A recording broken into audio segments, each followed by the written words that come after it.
Hi comrades, my name is Vicky Knight. I'm a Northwest activist and lifelong trade unionist. In being asked to contribute to the Centenary celebrations, we were really keen to offer something a little bit different to this session, entitled Communist Women in Action, to try and capture the diversity of the many contributions that women in the Northwest District make to our movement as a whole, and to shine a light on our history, our present, and hopefully our future growth.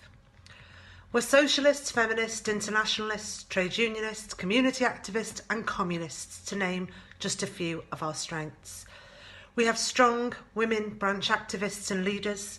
We have a hugely improved women's presence on the district committee, yet we acknowledge that there's still a long way to go in the recruitment and participation of women members in the party. We have a party that's clearly got a deep understanding of the fundamental issues around women, class and oppression. We can identify with the feminisation of poverty, and actually we can predict the growth of this phenomenon in a post-COVID world. We also know that there is all too often a double and triple detriment attached to these challenges for Black women and for disabled women too. So it's within this landscape of change, challenge, but also opportunity that we share our stories and our experiences of a district that has numerous working class communities that before COVID already understood the necessity for capitalist corporations to be replaced by state power in the hands of working class people. And post-COVID, we can see an increasing need for the ending of capitalism, with the 1% and the Tory front benches using a global pandemic and its ensuing humanitarian and economic crises as an opportunity to line their own pockets and build their empires.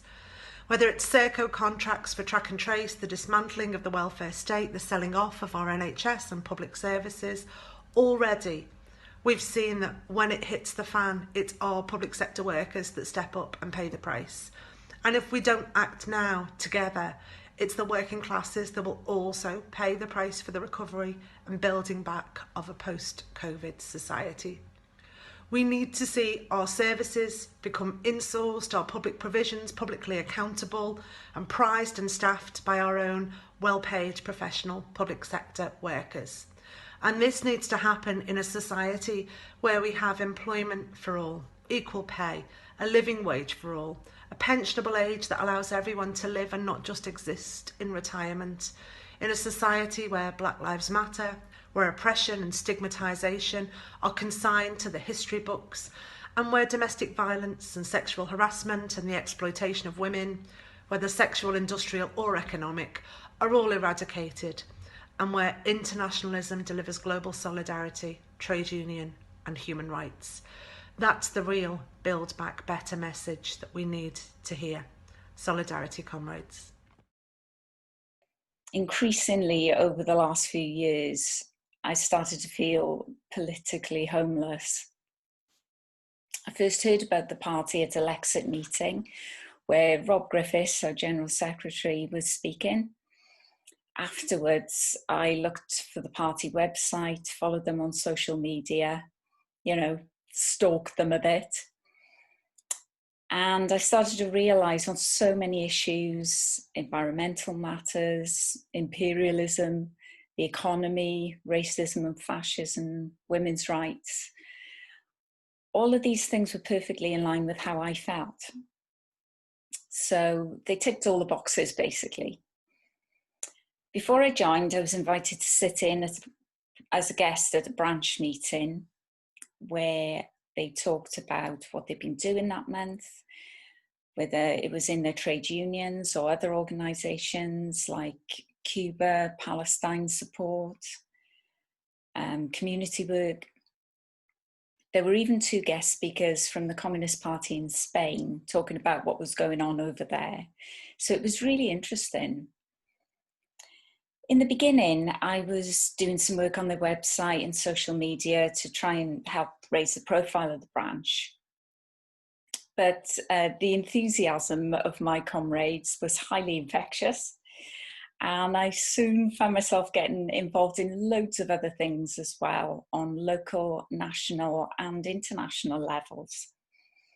I've had opportunities to learn about the labour movement, trade unionism, and I've gained so much valuable experience of speaking at meetings and putting campaigns together. The party regularly provides excellent training and political education sessions too.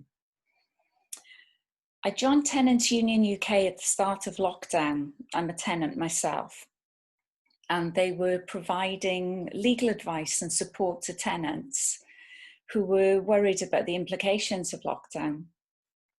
I got involved in their meetings and alongside a local councillor, started campaigning, lobbying the government, leafleting rented properties in the area as well, so that tenants know there's somewhere to turn if they're having problems.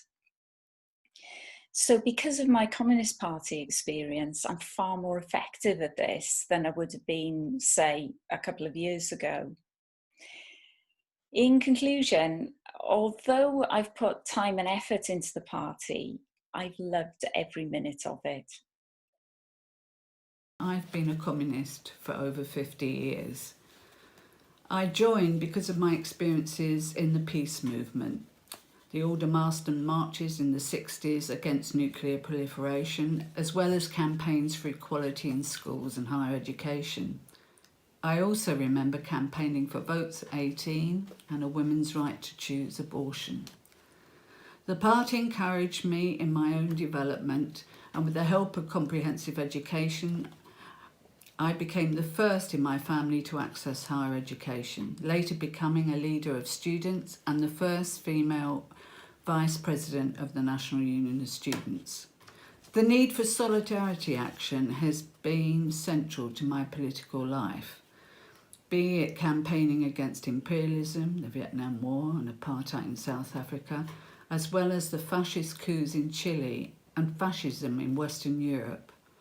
I'm proud that in 1974 I was asked by progressive forces in Greece to visit underground so as to come back and develop awareness of the role the military junta had in killing students and trade unionists.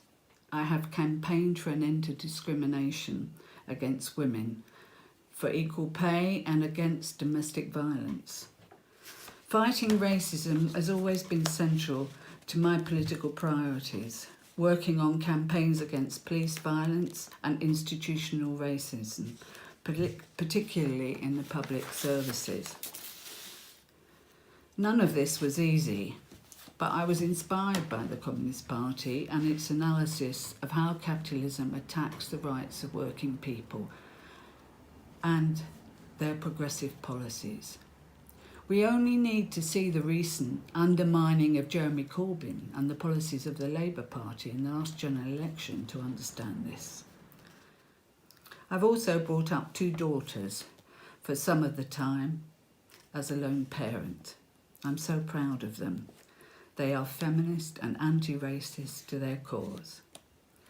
At 70 plus, I believe older women still have so much to contribute in the struggle against oppression and the fight to build the basis for a socialist society.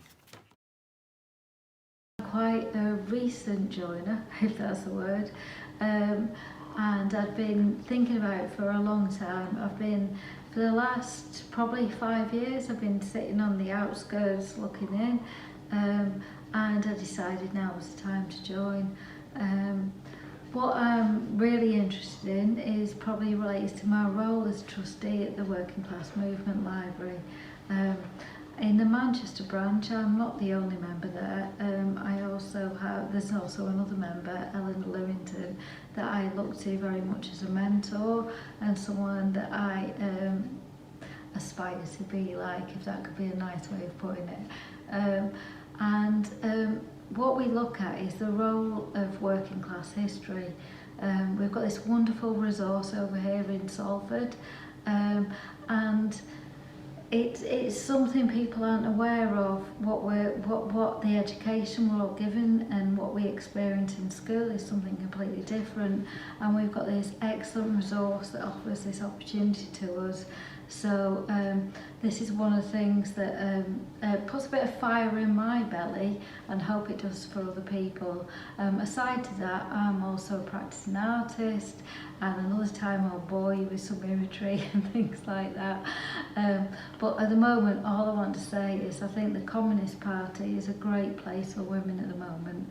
I think in the current situation, the current climate we find ourselves in, it's the best place to be.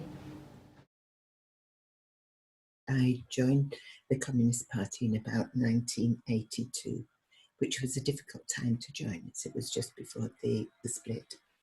Why did I join? I'd always been brought up, my parents were quite involved in local community activity, but not political particularly. And I think I really got involved in politics when I lived in Greece during the Junta period. A lot was happening, and it was a very steep learning curve there. I later went on a sociology degree course at Manchester Poly, and that again was brought in more Marxism and the theoretical side of things.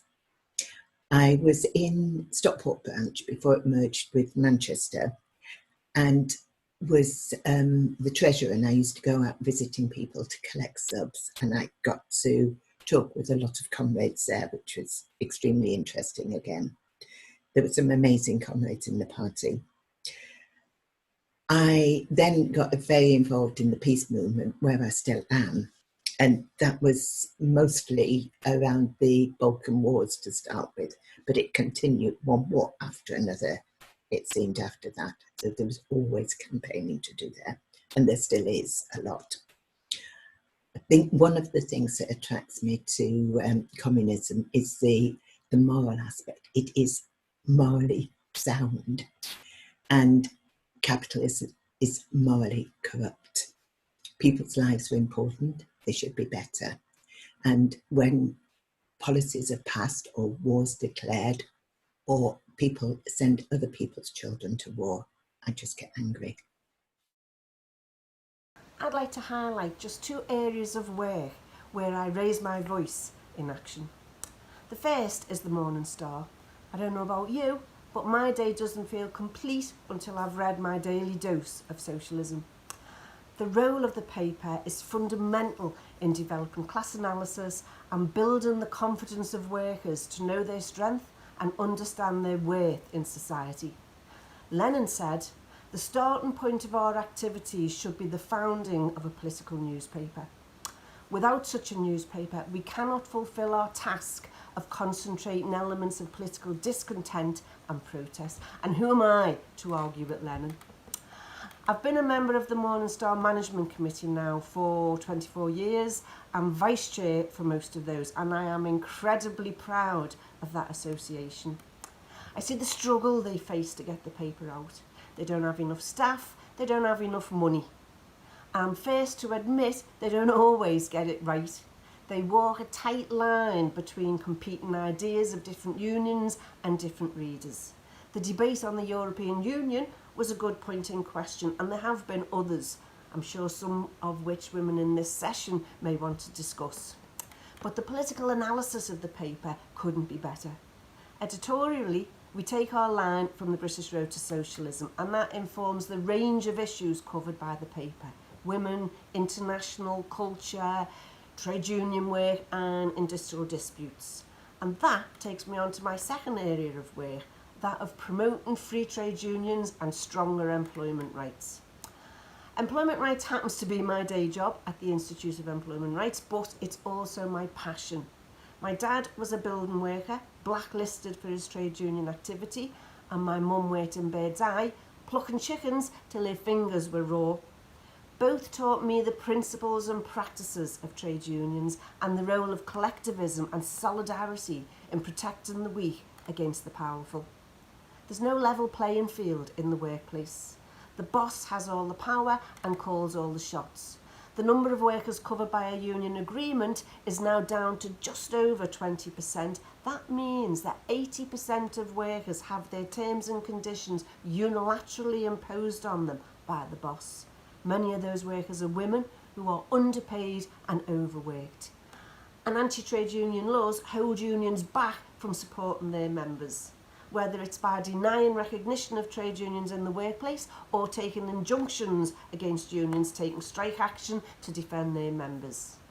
We had hoped that 2020 would usher in a new political landscape where workers and their unions would be respected. It wasn't to be, but don't be disheartened. Instead, hold in your mind the image of Rosie the Riveter with the inspirational thought, we can do it. Solidarity, sisters.